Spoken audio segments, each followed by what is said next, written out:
Sir ఇప్పుడు అమ్మాయిలతో పోల్చుకుంటే అబ్బాయిలలో గురక అనేది ఎక్కువ వింటూ ఉంటాము. అంటే దానికి గల మెయిన్ రీజన్స్ ఏంటి doctor? Male sex is a risk factor for snoring. Being a male itself is a risk factor. అది వయసు పెరిగే కొద్దీ ఆ రిస్క్ కూడా పెరుగుతుంది. ఇప్పుడు యంగ్ మేల్ కంటే పోలిస్తే ఒక elderly male more than 60 years చాలా ఎక్కువ ఛాన్స్ గురక పెట్టే chance. Okay, so that is probably because of the hormones, also because of the anatomy. చూసారు కదా, ఫర్టిలిటీ అంటేనే 49 అని అర్థం. ఇది ఇండియాస్ బెస్ట్ ఫర్టిలిటీ హాస్పిటల్. 49 అంటే సంతానం, 49 అంటే సంతోషం. 39 ఆంధ్రప్రదేశ్ తెలంగాణ. సార్ ఏజ్ వల్ల ఇందాక మీరు అన్నారు, అంటే ఏజ్ పెరుగుతున్న కొద్దీ గురక అనేది కూడా పెరుగుతూ పోతుంది. మగవాళ్ళలో కానీ ఆడవాళ్ళలో కానీ ఇద్దరిలో కూడా వయసు పెరిగే కొద్దీ గురక కూడా పెరుగుతుంది. అంటే ఆ వయసు ప్రకారంగానే ఎందుకు సార్? అంటే వయసు పెరుగుతున్న కొద్దీ ఏమైనా బాడీలో ఏమైనా చేంజెస్ వలన ఏంటి సార్? ఎగ్జాక్ట్లీ, చేంజెస్ వల్లనే అండి. చాలా వరకు హ్యాబిట్స్ అండ్ చేంజెస్. హ్యాబిట్స్ వయసు పెరిగే కొద్దీ ఆల్కహాల్స్, సో వాటి వల్ల కొంచెం గురక ఎక్కువ అవడం, లేదా వయసు పెరిగే కొద్దీ ఇక్కడున్న నెక్ ఏరియాలో ఫ్యాట్ ఎక్కువ డిపాజిట్ అవ్వడం, కొవ్వు అనేది ఇక్కడ కూడా డిపాజిట్ అవ్వచ్చు, మజిల్స్ పక్క కూడా.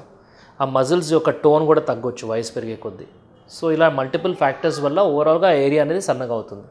సో దానివల్ల గురక అనే ఇది పెరుగుతుంది. డాక్టర్, మెడ భాగం ఏదైతే ఉందో అది సన్నగా కానీ లావుగా కానీ ఉంటే దానివల్ల కూడా గురక పెడతారా డాక్టర్? సన్నగా ఉండడం వల్ల పెద్ద రిస్క్ ఏమి ఉండదు, బట్ ఎంత లావుగా అంటే అంత రిస్క్ ఎక్కువ. ఈ సెంటీమీటర్స్ వాటిలో చూస్తుంటాము, ఇంచెస్లో. నెక్ సర్కంఫరెన్స్ బట్టి కూడా గురక ఇది ఉంటుంది. ఎంత ఎక్కువగా అంటే సర్కంఫరెన్స్ అంటే ఎంత లావు ఉంటే అంత గురక వచ్చే ఛాన్సెస్ ఎక్కువ. లావే కాదు, షార్ట్ నెక్ అంటాం, అంటే ఇది మెడ అనేది కొంచెం పొట్టి అంటే షార్ట్గా ఉంటే కూడా రిస్క్ ఎక్కువ ఉంటుంది అనమాట. అంతే కదా, ఈ అనాటమీ అనేది చేంజ్ అయిపోతుంది. ఇది బయట కనిపిస్తుంది, లోపల ఫ్యారింగ్స్ ఉంటుంది మనకి. బాగా లావు ఉన్న వాళ్ళకి ఫ్యాట్ ఎక్కువ ఉన్నట్టు అక్కడ. సో ఎక్కువ ఫ్యాట్ ఉంటే ఎక్కువ గురక.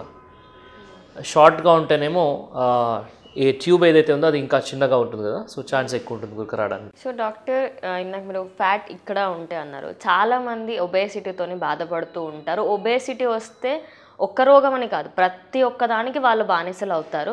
ఒబేసిటీ ఉన్న వాళ్ళలో కూడా గురక సమస్యలు ఎక్కువ ఉంటాయి అని విన్నాం. అది నిజమేనా doctor? Yes, obesity is a very big risk factor for snoring. స్నోరింగ్కి obesity is number 1 risk factor, especially central obesity.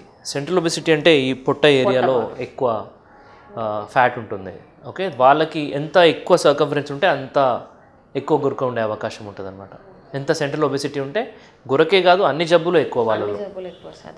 Snoring, obstructive sleep apnoea, దాని తర్వాత ఈ diabetes, hyper tension, heart disease, దాని తర్వాత మన కొలెస్ట్రాల్ అన్నీ కూడా ఎక్కువ ఉంటాయి. చూసారు కదా, ఫర్టిలిటీ అంటేనే 49 అని అర్థం. ఇది ఇండియాస్ బెస్ట్ ఫర్టిలిటీ హాస్పిటల్. 49 అంటే సంతానం, 49 అంటే సంతోషం. 39 ఆంధ్రప్రదేశ్ తెలంగాణ.